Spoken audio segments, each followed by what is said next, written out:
What's up, everyone? It's Lee here, the rental guy. Welcome to the shop. Welcome to another week at the shop.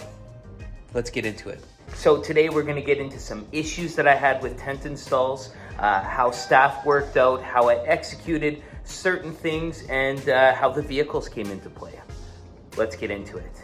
Oh, by the way, if you don't know, this is my rental company. I started this 4 years ago, not from here, but from the garage of my house. And I built my way up to have a medium-sized rental company in my city.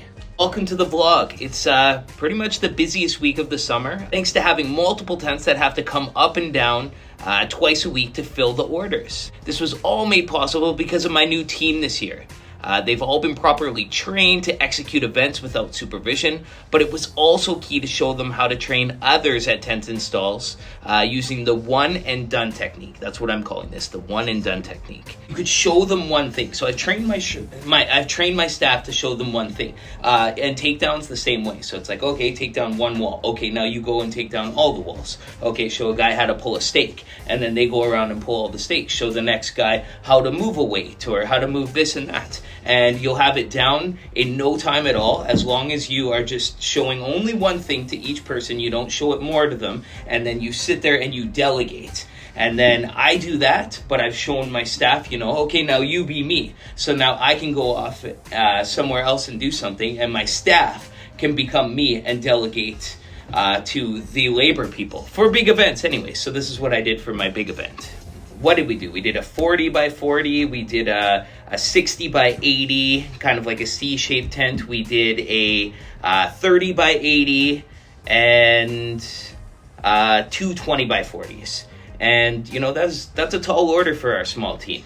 And so anyways, this C-shaped 60 by 80 kind of tent, it was on gravel. So we've installed tents on gravel before, but we haven't done something this big on gravel. Well, we're setting up all the tables and chairs and doing the decorating and lights along with some other custom things. And it was quite windy out, and there was concrete weights on the tent. And so the legs were just moving in just a little bit, like we do strap the weights around. It was wind whipping the gravel up into the tent to the point where there was like a little bit of dust in certain areas. So normally on a tent wall, we could just, do the Velcro up at the top, but just because it was on weights and not stakes, the legs were ever so moving just a little bit, and that caused a problem. So I think that when we do weights next time, we're going to, instead of just ratcheting them to the tent leg, we're going to get weight plates. I saw on Special Event Sales website that you can get plates that you just plop your tent weights onto, and I think that might alleviate the problem. Any thoughts? Please drop it in the comments. It was just a big week.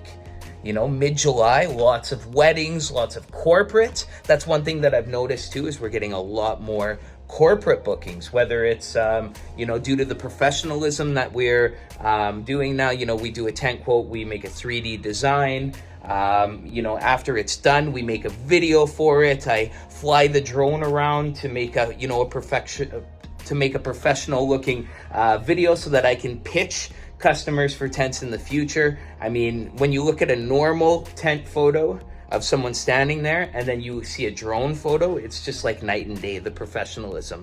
The more professional you are, the better gigs you get. So I'm starting to get these and I'm very happy with it.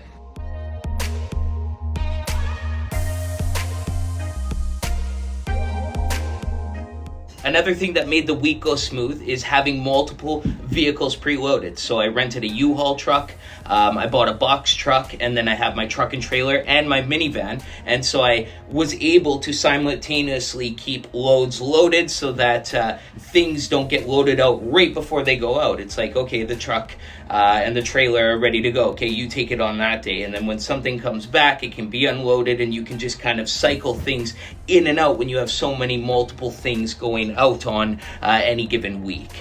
So since I had trucks out on site overnight at certain places, I actually went out and I bought a 4-pack of Apple AirTags, and I tagged my vehicles. I thought, hey, why don't I tag vehicles? That way I know my staff, where they're going, if they're en route, but then also if vehicles get stolen. And the plan is to, you know, plant some in some of my things. Photo booths that I send through the mail, it'd be great to track them. I've lost a photo booth or two in the mail already, so why don't I just throw an Apple AirTag in it, and you can track it with your phone. It pings off other people's phone. Fantastic idea. Okay, so here's some of the highlights of the week of what happened anyways. The emergency line. So I have an emergency line on my phone program. It's not hooked up to my regular phone. By the way, if you see my regular phone number on this channel, please don't call. I get a lot of phone calls from all of you, and I just don't have time to answer these phone calls. But we have an emergency line hooked up to our phone service that does direct to our cell phones. And people are abusing the emergency line. We got the wrong color of this. This microphone isn't working. The walls are on backwards. These were just some of the complaints that were happening this week. By the way, we weren't wrong at anything. These people were just going crazy. Now, don't get me wrong. When we make a mistake on something, we own it. But 9 times out of 10, the customer's complaining and they don't even look at the invoice or something that is completely their problem, and they try to make it our problem. And they think that's an emergency. So I think we're going to try to do a longer explainer. You know, sometimes when you call a doctor's office and they give you like a menu and like talk to press the button. Well, I think we're going to really explain what the emergency line is for. The emergency line is for, you know, weather emergencies or safety emergencies. It's like, hey, a tornado's blowing through our tent. What should we do? Evacuate. Our team we'll take it from there, blah, blah, blah, something like that. It's not, hey, I'm looking for stage. Can you hook us up with some last minute stage? Or, hey, I need chairs. I need bistro lights. It's like, that's not an emergency. So I have started ignoring that line, and then they leave a voicemail. That's another way to do it as well, is they'll leave a voicemail. Some of these brides, they go absolutely nuts with all the little things. You know, we put a different type of subfloor under the dance floor. She's like, well, this one's supposed to have 144 tiles. And it was like, no, it's 144 square feet. And it's right there. It's not gray, it's black this time. But what is she doing looking under the dance floor anyways? Doesn't matter. Anyways, emergency line, crazy stuff. So touching on these labor ready guys, now that I've used them a few times, I've had a lot of positive experiences, and a lot of people don't have very many good things to say about them, but I have found no problem. I think my secret is feed them. I just think that they're hungry. So, if you give them a meal, not only are they appreciative, because it's like, oh, the boss cares about me a little bit, but it also gives them energy to work, because you want them to bust their butts, right? Buy them some Gatorades here, beef jerky and cheese, whatever, it costs you a few bucks, but that labor is going to go a long way, and you need it. If you're, the owner of the company, you can't do everything all yourself.